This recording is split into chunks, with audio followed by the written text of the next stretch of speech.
those of you here with us at Beth Tzedec, to those of you joining us online, it's a pleasure to have you with us, and to welcome Gina Roitman to speak about her book, Don't Ask. We'll get to that in a moment.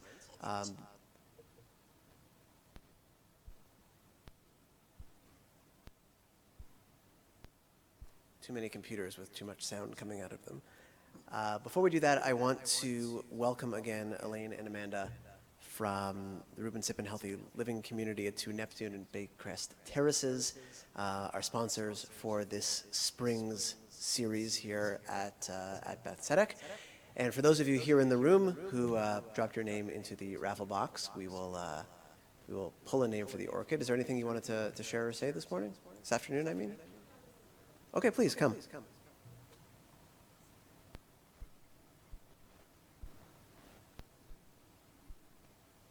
Good afternoon, ladies. My name's Elaine Ross, and I'm the Sales and Marketing Coordinator at 2 Neptune. And I wanted just to say it's nice to see some faces again that we saw from last month. And just so you know about 2 Neptune. So 2 Neptune is a seniors building. You have to be 65 plus to move in. We really promote community. It's being on your own. It's healthy living with a lot of different programs to keep you busy or not so busy. It's your choice. But one of the things that we do have coming up, which is a very interesting hot topic these days, is cannabis. So we are doing an open house next Tuesday with a representative from Baycrest who will be talking about cannabis. We have left some flyers at the front, so you could pick that up on your way out if that's something of interest, or if you wanted to come in and have a tour, we'd be more than happy to show you around. Have a good day. Hi ladies, my name is Amanda. I'm the Marketing and Sales Specialist at Baycrest Terraces, where we offer independent living with supportive services, assisted living with 6 levels of care, and our new memory care floor, which actually opened up roughly 1 year ago.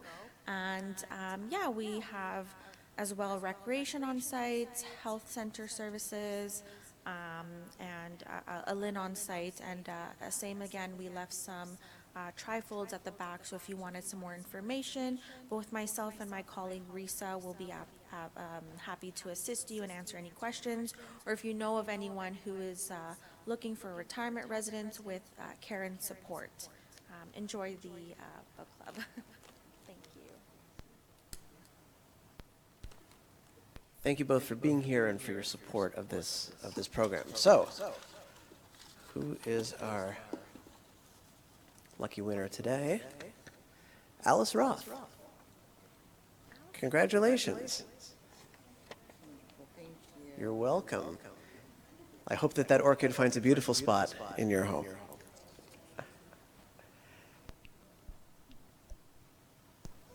So to introduce Gina, we are pleased to have Toby Saltzman join us, not live and in person, but pre-recorded and on video. So if you'll turn your attention, if you're in the room, to the screen, and if you're on Zoom, it will pop up there right for you. We'll welcome Toby to introduce Gina.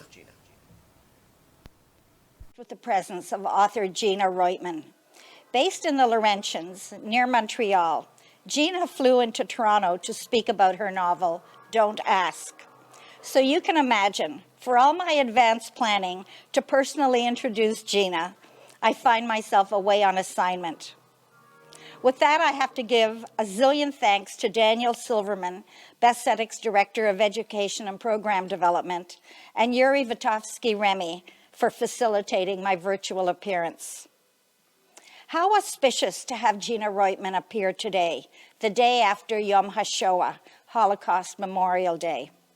The story of Don't Ask is mired in memories. How Holocaust survivors handle their memories, told or untold, and how the survivors' personalities continue to impact their children decades later. It's my honor to introduce Gina as a force of burgeoning talent. I first met Gina decades ago through the Society of American Travel Writers when she was a public relations executive in the travel industry. Over time, Gina morphed into her destined métier as an award-winning writer, documentary filmmaker, biographer, and writing coach. Gina's works include the short story collection, Tell Me a Story, Tell Me the Truth, and the biography, Midway to China and Beyond. Her poetry, essays, and short stories were published in anthologies and magazines across North America. She also created several documentaries that aired on CBC Radio. In 2013, Gina was the subject and co-producer of the award-winning film, My Mother, the Nazi Midwife, and Me. Now that was a film to behold. It aired on CBC's Doc channel for 2 years, and you can still see it for free on the YouTube channel. As a writing coach, Gina has led memoir writing workshops for the Quebec Writers Federation, among others. She is currently coaching 16 writers in Washington, D.C. to pen their Holocaust memoirs. For this, she recently received a Canada Council grant. Don't Ask is Gina's first novel.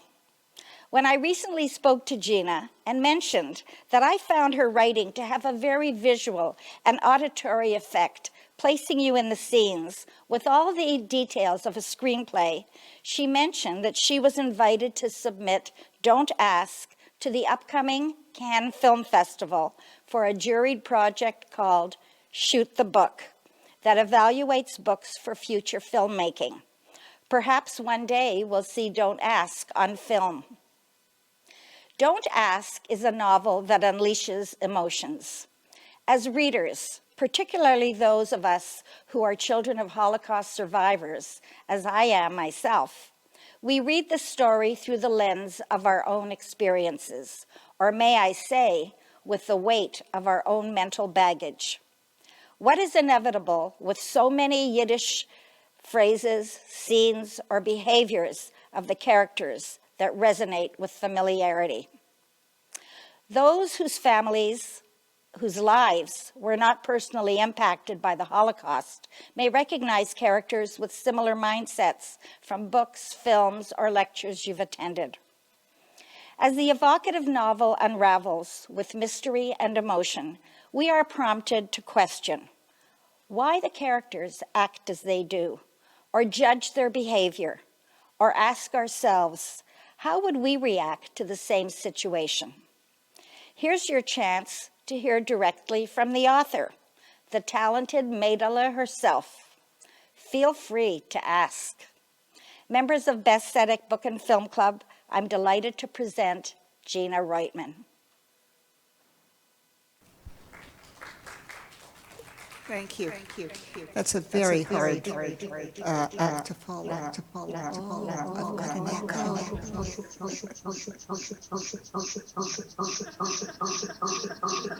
I'm bouncing around the room. Sure.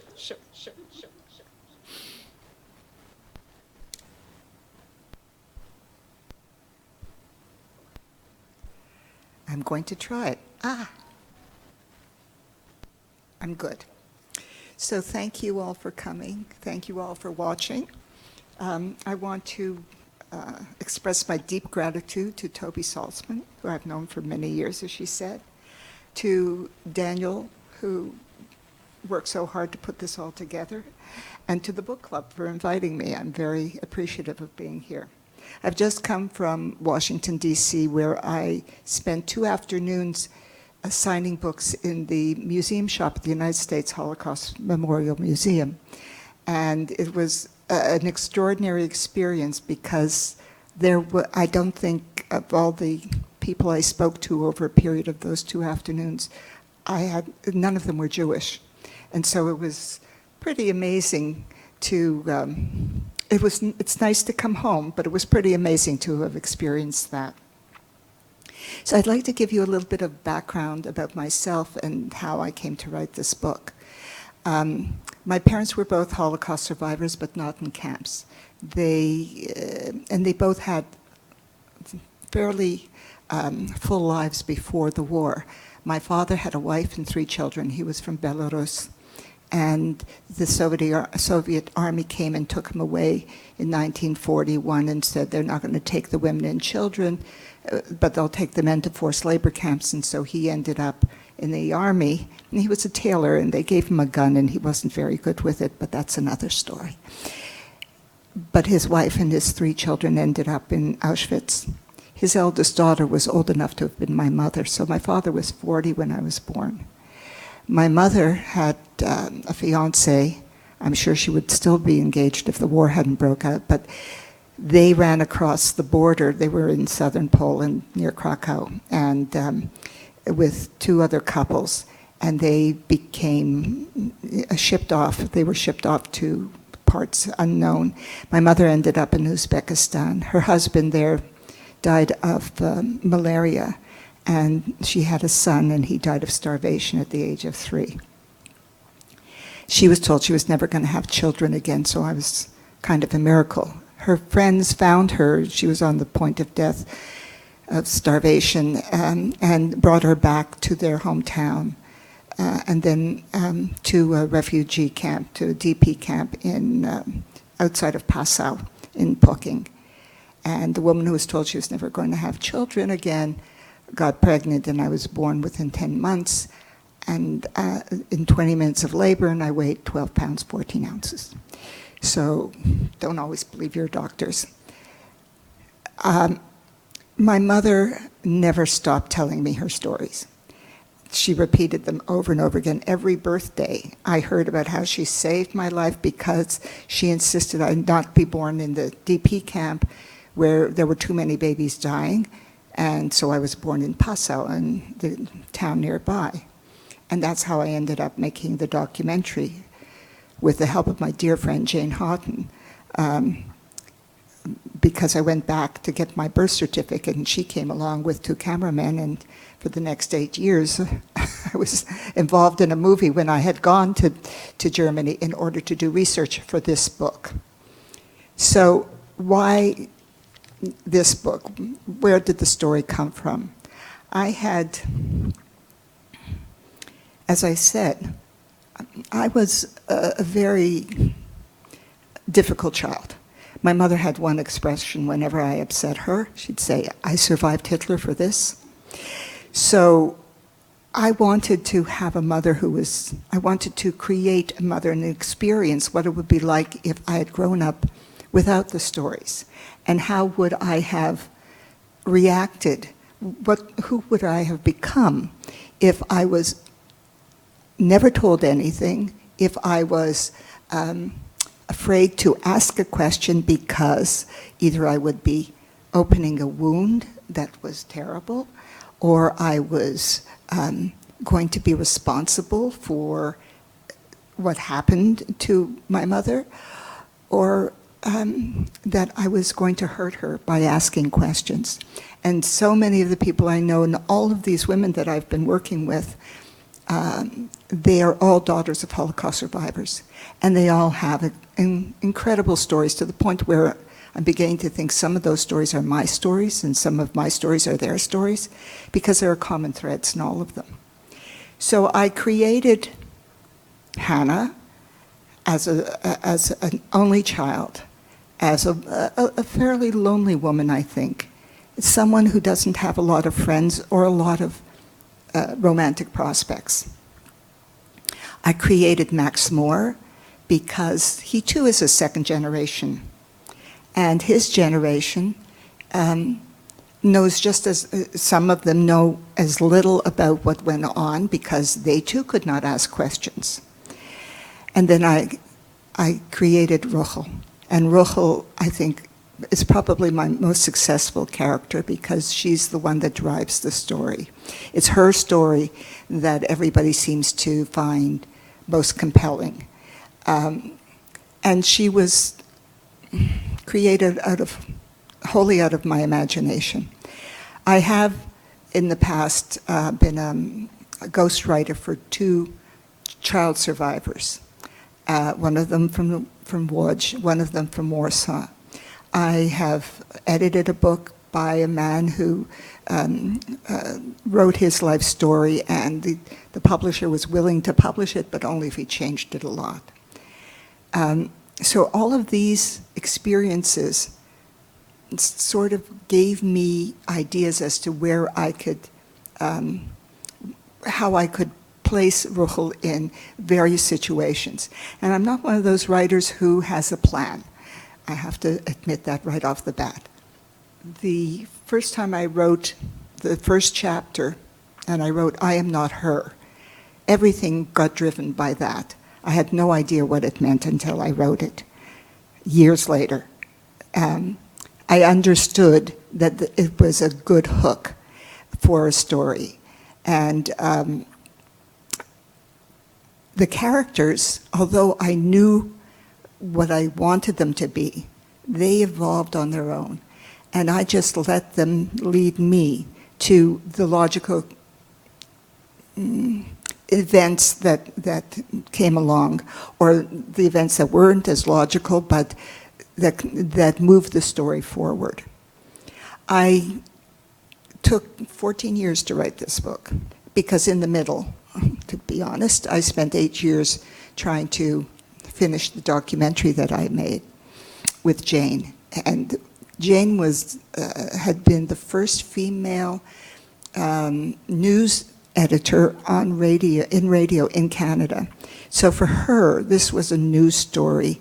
We wanted to find out who was this midwife who, my mother had, by the way, saved my life, because there were something like 57 babies that were murdered in 1946 and 47, possibly more, but they dug up the bodies of 57.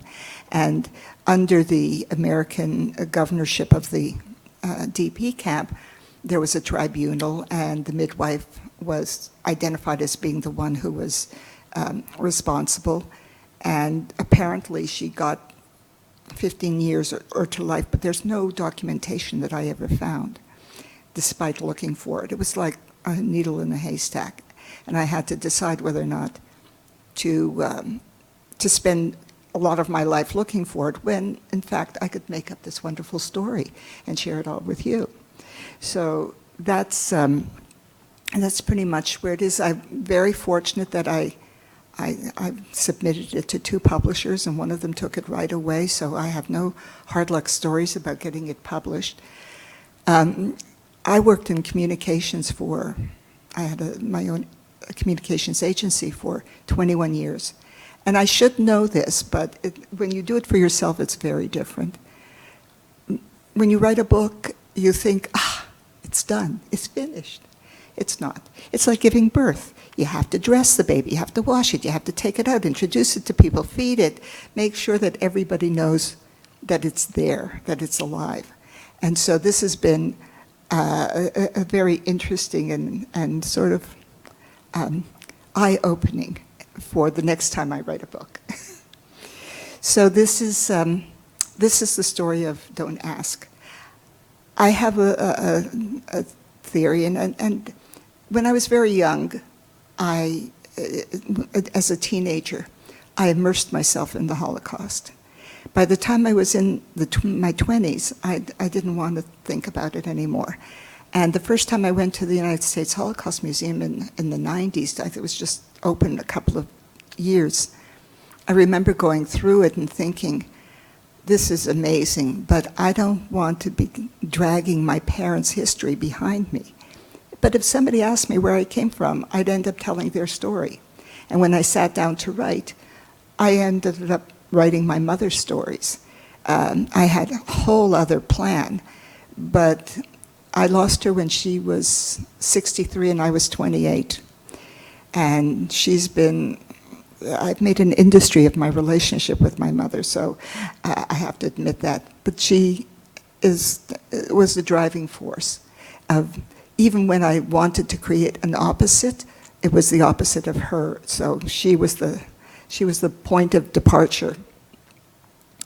So my final contention is this. Now at my I think it was Oscar Wilde who said, a woman who tells you her age will tell you anything. So I'm 75. And I believe that at birth we're all handed a suitcase somebody else packed. And if we don't open it at some point, usually around middle age, we were wondering, why are we carrying all this baggage? Because we've picked up so much baggage of our own. And if we don't ask, the answers are lost forever. So I made up my answers. I had no chance to ask. We had no family. We just, we grew up. It was my brother, my parents, and I. That was it. So there's no one to ask. No one around who survived, who left a story. So now my job is to write stories about that. So, would you like to ask some questions? Can I open up the floor? Okay. Daniel. What else can I tell you about Don't Ask? I will read. When in doubt, read. So, I will read from each of the characters. This is when, right at the beginning, chapter 1, Hannah comes home and she has not found her mother. So she's looking for a note because that's how her mother would always communicate with Hannah. She left her notes. And she recalls right in the first paragraph that the first note Ruchel had written in what eventually became their common mode of communication read, "When there was roll call in Auschwitz, late one minute meant dead the next."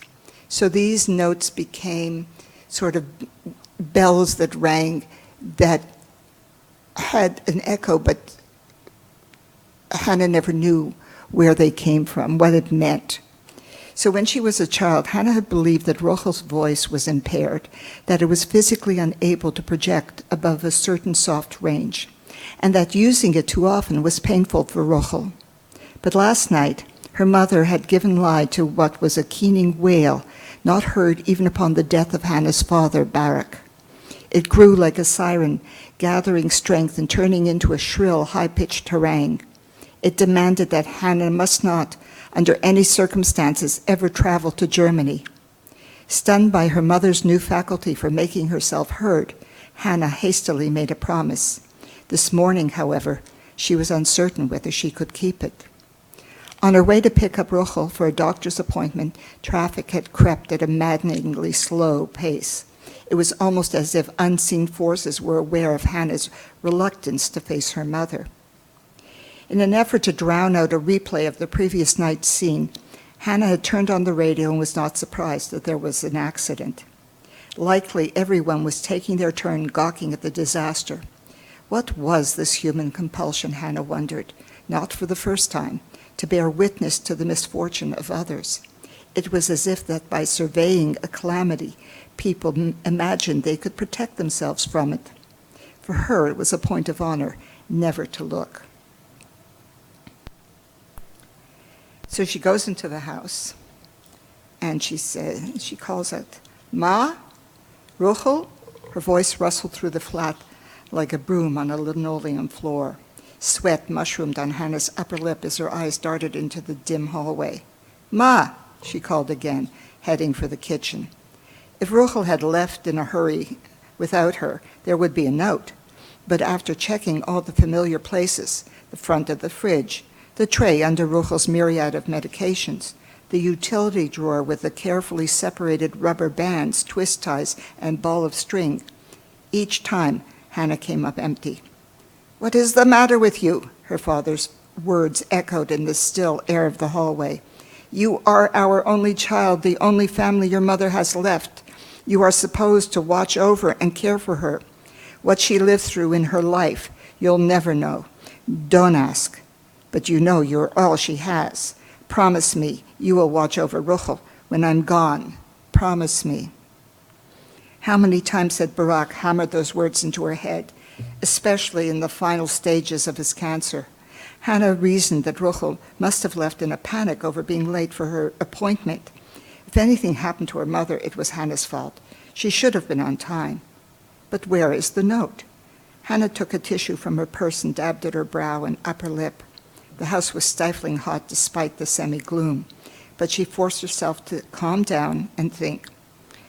Now, if Ruchel had taken the bus to get to the doctor's appointment, a taxi being reserved strictly for life or death matters, she would still have left a note. There was always a note. So she calls the doctor's office. "Hi, Betty," Hannah said when Dr. Rubin's nurse finally answered. "I'm sorry to trouble you, but is my mother there?" "No, and I was getting concerned," Betty said. "You guys are always so punctual. Is anything wrong?" No, of course not. I got caught at the office and I think my mother lost patience waiting for me. She'll probably show up any minute. Would you mind having her call me when she does?" Sure, Betty said, already onto another task. "Okay, bye." "Bye," Hannah said to the dial tone. She raked her fingers through her thick hair and examined the copper strands that came back laced between her fingers. When she was young, Ruchel used to whistle a high, bird-like trill as she brushed her daughter's hair until it shone like a bright penny. As if mesmerized, Hannah would watch the arc of her mother's arm complete a slow downward stroke, the movement carried out in the same precise way each time. Ruchel's pale skin was so delicate except for the scar on her forearm, a lumpy welt of red and blue like the tiny tableau of a mountain range. Ruchel's whistling as she gently ministered to her daughter's tangled mass, a silken thread of intimacy binding their daily lives in a way that comforted young Hannah. Balefully stuffing the loose strands of her hair into her pocket, Hannah absent-mindedly opened the hall closet and was momentarily confused when she spied Ruchel's purse. She reached in and turned it over, She reached in and turned it over slowly as if to reassure herself she wasn't mistaken. It was a bag she knew well, with all its little zippered compartments, because it had once belonged to her, earmarked for the Pioneer Women's Annual Bazaar until Ruchel snatched it from the pile. Her mother could not bear to throw anything out, a habit that she had transmitted to her daughter. In a corner of Hannah's cedar closet, 4 shoe boxes, one for each decade, and a fresh one marked 2000, printed in heavy black marker on the end of each box, contained Ruchel's notes neatly stacked. Like the dream log she had been keeping since her teens, Hannah planned to one day read them all at once, when she had to. Ignoring the hammering of her heart, Hannah unzipped the main compartment. Her mother's wallet, which had also once been hers, lay next to a crumpled cotton handkerchief with a faded embroidered rose on the edge and an old black comb. In the front compartment, Hannah found a scrap of paper. On it was Ruchel's meticulous script. Her hand suddenly trembling, she pulled the note out of the bag and laid it in her lap. On the day her mother disappeared, Hannah read the last note Ruchel would leave her. "I am not her," it said. So Hannah spends 3 days looking for her mother and finds her in the morgue. That she had been run over after having stepped off the curb in front of a bus. And she's now filled with guilt about her role in her mother's death. It was because she had told her mother she had to go to Germany on business, and her mother said, "You cannot go there." And she had said, "If you go, it'll be over my dead body." So this is what Hannah is carrying with her. Prior to all of this, Hannah had met Max Moore, who Hannah represented Chaim Sonnenschein, who is a real estate mogul who owned some land who owned a lot of property, but also some land, the very first land he had bought in the Laurentians, not far from where I live, actually. And this Max Moore represented a German real estate mogul who had created a series of luxury hotels, bought up old castles and seminaries and buildings like that, turned them into exclusive resorts. And he wanted to buy this land that belonged to Sonnenschein, and nobody could understand why, because there was nothing nearby, and all of his properties were in Europe. So Max comes to Montreal, and he introduces himself to Hannah, and they go for dinner at the Ritz-Carlton. And they have a lovely dinner until the point where Max learns that Hannah was born in Germany, in Landsberg am Lech. And he says, "Oh, so your parents were German?" And she said, "No, they were refugees in a camp." And "Oh, well, how did they get there?" And she realizes at that point that he can ask her anything about her parents, but she can't ask him. Where were your parents? Where was your father? What did he do? So it made for a difficult ending to their, what appeared to be a somewhat romantic business dinner. So this is Max. The next morning, Max was unable to shake the feeling that he had inadvertently stepped into quicksand. How did that happen? The business he had come to conduct was not being conducted in the manner he had anticipated. Something about Hannah Barron had managed to distract him. There was no doubt she was an attractive woman, but he had known and been intimate with many such women. Nadia had been stunning, but that did not a marriage make. Alexander would be 15 now, probably still unaware that he had a biological father who had been eliminated from his life soon after he was born, cut like the excess fat Nadia would trim from her steak. And Nicole, well, she came close to perfection, but sadly, he did not rise to her standards. She found him too, what was the word she used? Oh yes, repressed. The French are so emotional, especially about love and how it must be expressed. It would have never worked. And since her, none had succeeded in accomplishing what Hannah Barron had in less than a day, without any artifice he could detect. He had let his guard down, but it would not happen again. It was merely a question of maintaining a proper distance because, without it, any project becomes an uphill struggle. What disturbed him most was how he had inadvertently opened the door to territory he should have known was verboten. He had meant the evening to be pleasant, light, filled with social chit-chat. All it took to complicate matters was a simple assumption on his part. "So, you were born here?" was all he had said, and suddenly he fell into that black hole in history called the Holocaust. A small nagging voice raised the old familiar question, why can't we live in the present? Why not was truly a mystery to him, because he considered himself an astute fellow and a keen observer of human nature. But he should have been prepared for this off-limits territory. It was for most people, but most especially for a German. Would he never learn? He had done his research on Sonnenschein and knew the man's history, a child survivor who had not only endured the Lodz ghetto, but lived through several concentration camps. Given that history, Max could not help but wonder why Heilemann is his client, why Heilemann had been so specific about going after this man's property, especially since there was so much land currently for sale in the region of Quebec. Not to be overlooked was his client's puzzling shift.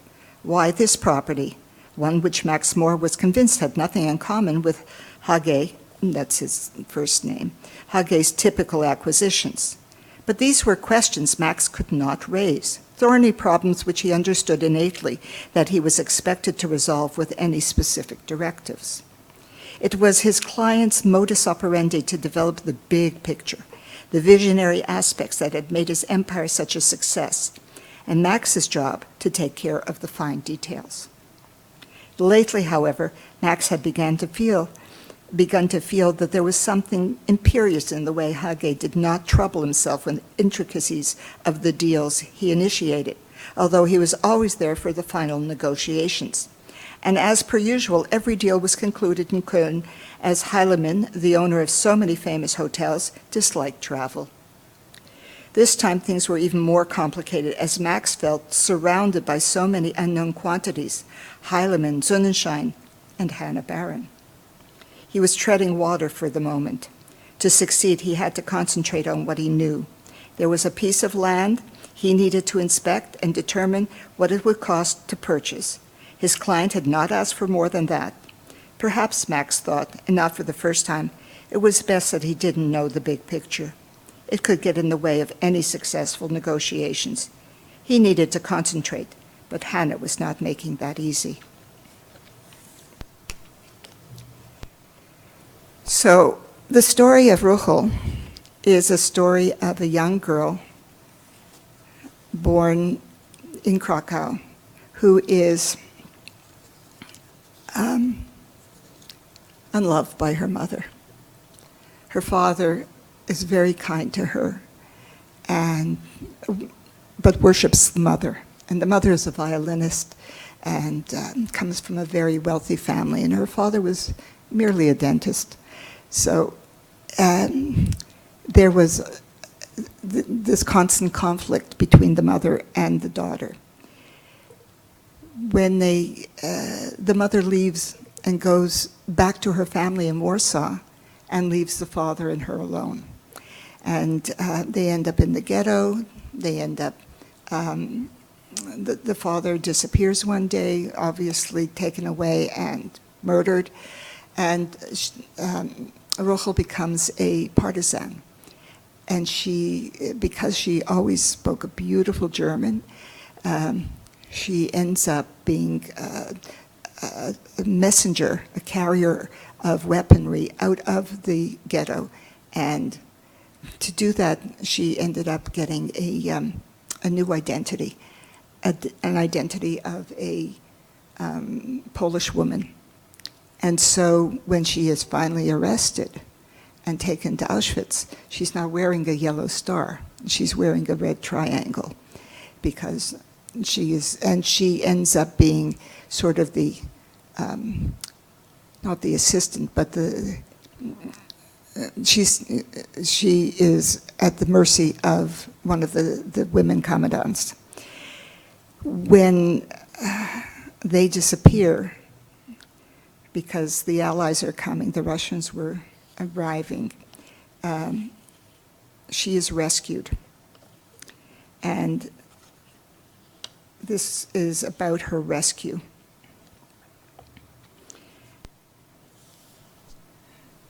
She's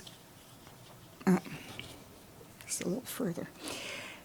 She's rescued by a Russian soldier who picks her up and takes her away. He's deserting his Russian regiment, and the two of them start heading towards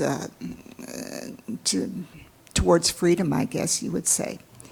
So she talks about the poison tree that started growing in her very early in the war. The poison tree inside me stopped growing but never died. In those first days with Barak, it continued to feed me while we made our way from Poland, moving towards Germany and the American zone, where he said he would find safety. Of all the Allies, he trusted them the most, although he admitted that wasn't saying much. We traveled over 900 kilometers by night and hiding during the day to avoid coming in contact with those Russische Hint, as Barak called them, because those dogs would certainly tear him apart if they learned he had deserted. Barak made it clear, although we spoke little or not at all, that we had to get going from the Eastern Front or we would be shot. And what would happen to me, he said, would make me wish I had died in Auschwitz. I never questioned how Barak came to choose me, why he carried me away from death, and I nursed me until I was strong enough to walk. I never questioned why, because he held me as I slept and asked for nothing. One day he brought me clothes to replace the filthy prison camp uniform I had been living in. Where he found the dress I do not know and did not ask, but the first chance I had, I burned everything except the red triangle. That I sewed into the underside of the kerchief I wore over my hair, which to my eyes was no longer my hair. My face, too, was no longer mine. It belonged to the creature I had become, shaped by demonic forces. The war had carved life into it, into my cheekbones and chin, although it was death that had altered my eyes. As I examined myself in the broken mirror Barak found on the road, it surprised me to see how much I had changed. Watching me examine myself, Barak grunted softly and said in Russian, "You are beautiful." Beauty is not what I saw, so I said nothing. We walked and walked and walked. Eventually, we slipped out of Poland, a country that had ceased forever to be my home, and headed south and west. In Czechoslovakia, we were finally able to travel by day and sometimes would beg a ride in an ox cart or a farm wagon. We were making our way to Prague, where Barak had a relative he hoped to find. There was no reason for him to go back to Vilna. But along the way, we heard the Czech partisans and the Soviets were still battling the Germans in the Czech capital. That changed Barak's mind and our course. To circumvent the fight, we headed south through the countryside around Brno. Just past it, we came upon a road with a long, staggering stream, people still wearing their concentration camp uniforms or bundled in many layers of clothing. Every once in a while, a transport came by, and as many as could would cram into the back of the truck. But Barak and I always chose to stay on the road. It seemed the only small thing we had control over. I was glad to avoid large crowds, afraid someone from the camp might see me, remember me. I knew there were those who thought me an accomplice to Mandel, thought I had helped her pick out victims. She had been the sidekick, I guess you would say, of Maria Mandel. Hiding behind my red triangle, I knew by the way the other women shunned me, feared me. Me, hiding behind my red triangle. Me, hiding behind my identity as the Polish partisan Ania Mariaczewski. Me, who lived in terror that someone might recognize me and shout, "Yid, Yid!" We'd been walking for weeks, rarely speaking to anyone or even each other. Barak spoke to me in Polish, and so that's how I would answer him. One night, he called out in his sleep, a jumble of words in Yiddish, among them, Mama. I shook him, and without thinking, assured him in Yiddish, "Es ist gut, es ist gut. It's okay, you're safe." Hearing this, Barak bolted upright and looked at me with bewilderment. "Du redest Yiddish? How is it that you speak Yiddish?" he repeated in Polish. I didn't understand what he meant. I also didn't understand how he came to be speaking Yiddish. Was he a Jew? I thought he was a Russian who finally had had enough of the war. Did he not know I was a Jew? Who did he think I was? Why was it me he chose to carry off? As I was sorting out these questions, Barak grabbed me by the shoulders and shook me. "Bist du ein Jidene?" I nodded my head. "Yeah, ich bin Rochel." The name sounded foreign to my own ears. No one had called me by that name since Oscar died. And until that moment, Barak had no name for me but Devushka, Russian for girl. It is understandable, his confusion about who I was, what I was. It was the badge I was wearing, the inverted red triangle. It was not a yellow star. More to the point, I was not as completely emaciated as the other inmates Barak had seen when he entered the camp. None of the men were prepared for what they found. I am still ashamed when I remember that I had only suffered a few weeks without eating. In those weeks before the liberation, before Barak lifted me up and carried me away, me, Rochel. I don't know how to describe the look on Barak's face when he learned I was a Jew. Admitting I was felt unnerving because it was not how I thought of myself anymore. Not then. I really didn't know who I was. Once I would have said I am a Pole, but that was no longer true. Once I had been a daughter, and that too was no longer so. As for being a Jew, well, that was what the others had labeled me. So they had permission to starve, beat, or kill me according to their whims, but not before they took away everything that made me human. So I wondered, what part of me was Jewish? I have no idea, but the look of relief on Barak's face made me happy to be one. Maybe it was in that brief moment of joy, that look which deadened the power of the poison tree. So that's a little bit of Don't Ask. So now if there are any questions, I'll be happy to answer them. Yes? Sorry?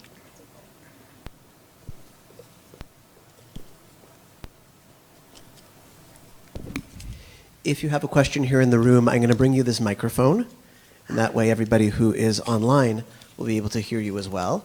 And then we also have some questions that have been submitted on Zoom that I'll pose in addition. Great. So here we go. First, I want to say I just loved reading the book. It was Thank you. just very powerful and very moving and such a wonderful read. Thank you. I just was curious why Hannah always called her mother Rachel and not, mother. Because she didn't act like a mother. And I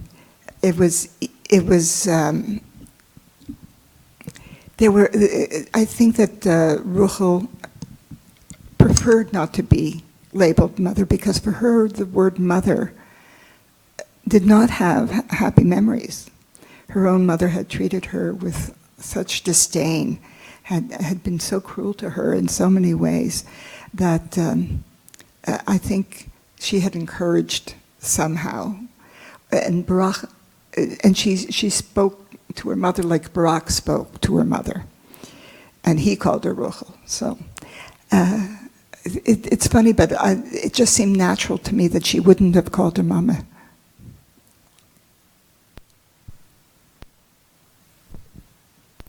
We'll take a question from online. Okay. Glenda online asks, what's the significance of Hannah's red curls, and does it relate at all to the red triangle cloth? I had read somewhere that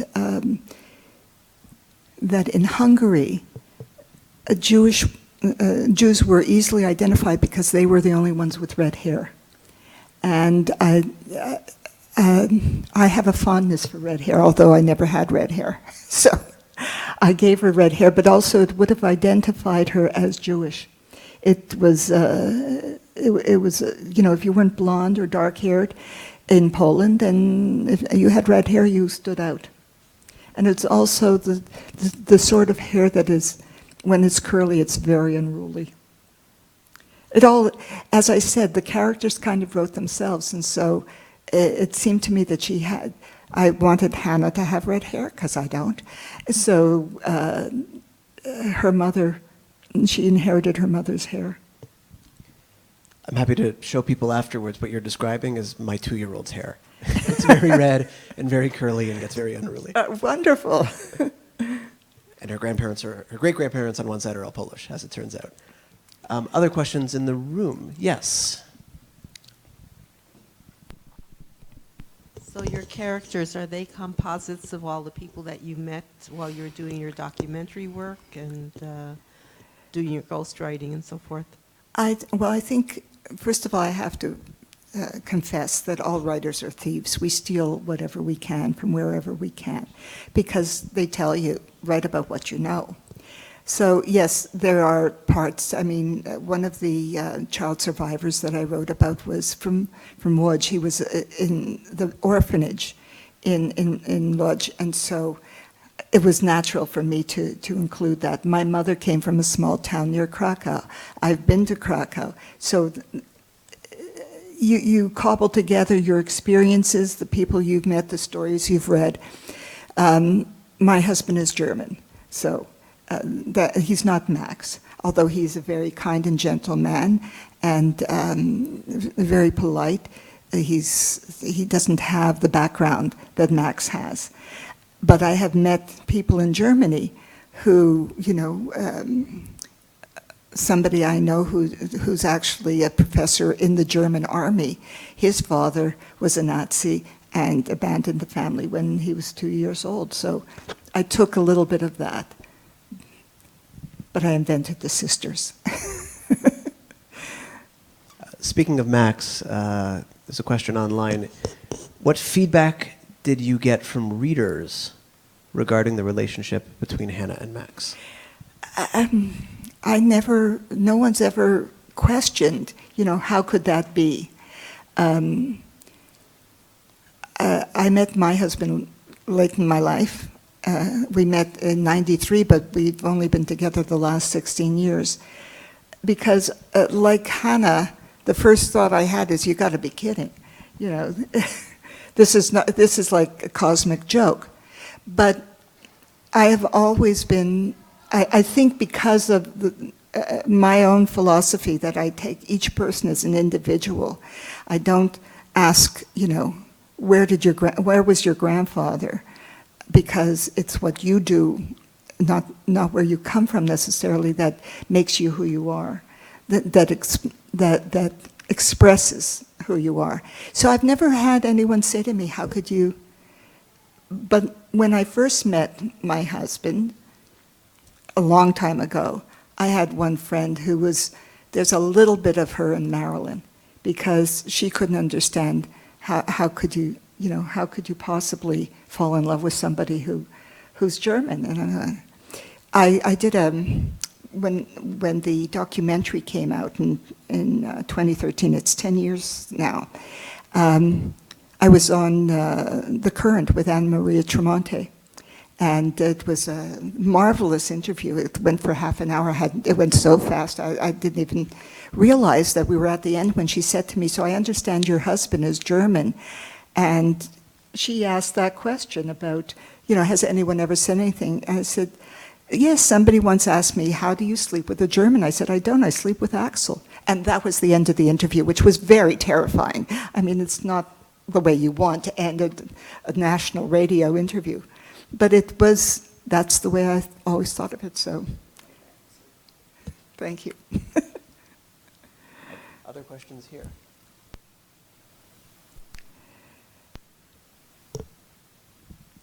We'll take one more from online then, which is, how do you think the story moves on from the ending? And does Hannah form a union with the German? Everybody asked me that. So what happened to Rhett and Scarlett? You know, I've been asked if I'd write a sequel, and I go, no, why would I do that? They're never good enough. You know, they never end the way you want them to. So I think that Hannah goes to Germany, and that eventually they will find a way. You know, I love the line from Fiddler on the Roof, a bird could love a fish, but where would they make their home?